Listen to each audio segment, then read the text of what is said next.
আসসালামু আলাইকুম বন্ধুরা, আশা করি সবাই ভালো আছেন। দেশের প্রায় ৭৩টি কারাগারে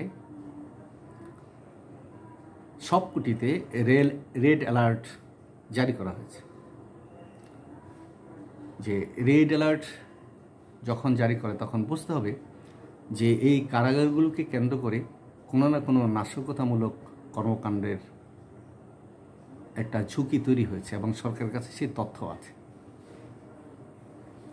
এবং বাংলাদেশে বর্তমানে এই ৭৩টি কারাগারে আমরা যে বন্দি যে ধারণ ক্ষমতা সেটা হলো ৪৩,১৫৭ জন, কিন্তু বর্তমানে এই কারাগারগুলোতে বন্দি আছে আপনার ৭৭,৮০৩ জন। আর প্রতিনিয়তই বাড়ছে বিভিন্ন নাশকতামূলক কর্মকাণ্ডে, সামাজিক বিশৃঙ্খলার কারণে, তারপরে আপনার নতুন নতুন করে ধরেন খুন খারাপি, চাঁদাবাজি, বিভিন্ন কারণে নতুন নতুনও যাচ্ছে। তাহলে যেখানে প্রায় ৪৩,১৫৭ জন ধারণ ক্ষমতার এই ৭৩টি এতে সেখানে আছে ৭৭,০০০, তাহলে সেখানে দেখা যায় যে প্রায় আপনার ৩৩,০০০ লোকেই ধারণ ক্ষমতার বাইরে তারা আছে। এটাও একটা যে থাকার ব্যবস্থা, এটাকে মানবেতর বলতে গেলে।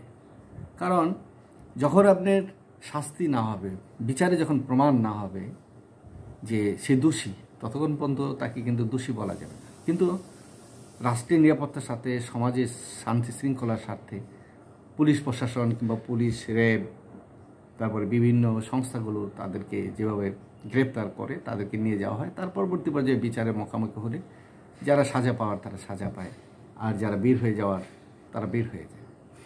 এখন এই যে কারা কর্তৃপক্ষ যে রেড অ্যালার্ট জারি করলেন, এতে জানা যাচ্ছে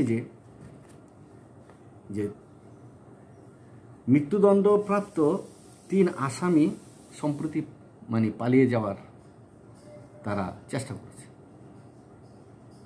এবং যে এই কারাগারগুলোতে যে সন্ত্রাসী আছে, দাগী আসামি আছে, অপরাধী আছে, জঙ্গি আছে, দুর্ধর্ষ কিছু বিপদগামী আছে, এবং ক্ষমতাচ্যুত আওয়ামী লীগের বিভিন্ন নেতা কর্মী, বড় বড় নেতারাও আছে। সরকার একটি অন্তর্বর্তীকালীন সরকার, সাময়িক একটি সরকার, একটি নির্বাচন সামনে হবে। সেক্ষেত্রে সরকার যাতে অস্থিতিশীল হয়ে উঠতে পারে সেই জন্য বিভিন্ন কর্মকাণ্ড সেগুলি কিন্তু হতেই পারে এবং হবে। কারণ সরকার যদি অস্থিতিশীল হয়, নতুন আরেকটি সরকার যদি আসে, এই ক্ষেত্রে দেখা যায় যে অনেক সময় অনেক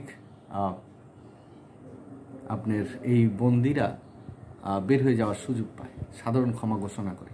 এই সমস্ত সুযোগ তৈরি করা, অথবা দেশের ভিতরে দেশের অভ্যন্তরে একটা বিশৃঙ্খল অবস্থা সৃষ্টি করে, ওই যে ঘোলা জল কেউ মাছ শিকার করার কথা আছে না, সেরকম পরিবেশ তৈরি করতে চায়।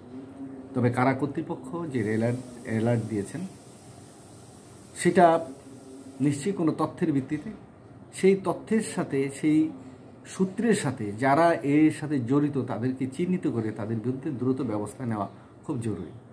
এবং এটা হলে আগামীতে দেখা যাবে যে কারাগারগুলিতে কমপক্ষে আপনার বিদ্রোহ কিংবা কারাগারে দাঙ্গা, কারাগার থেকে বের হয়ে যাওয়া, এই কাজগুলো আর হবে না। এবং আমরা চাই যে দুষ্টের দমন, শিষ্টের পালন।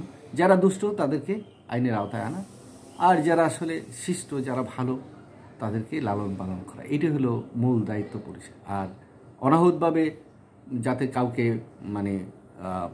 মামলায় জড়ানো না হয়, গ্রেপ্তার করা না হয়, জেল জুলুম দেওয়া না হয়, এগুলির ব্যাপারে চেষ্টা করতে হবে। কারণ এই দেশের যারাই অপরাধ করে তারাও কিন্তু এই দেশের, কিন্তু যারা অপরাধী ভুল করে হোক, যেভাবে হোক, কারো নির্দেশনা হোক করে থাকে, কিন্তু তারা যাতে খুব দ্রুত সময়ের ভিতরে ন্যায় বিচার পায়, যদি তারা অন্যায় না করে থাকে তারা যাতে মুক্তি পায়, আর যারা অন্যায় করে তাদের শাস্তি হয়, এটি হলো আমাদের প্রত্যাশা। তবে রেড অ্যালার্ট আমাদেরকেও কিন্তু একটু ভাবায় যে তাহলে কি সামনে অন্য কিছু হতে যাচ্ছে। ধন্যবাদ বন্ধুরা, ভালো থাকবেন।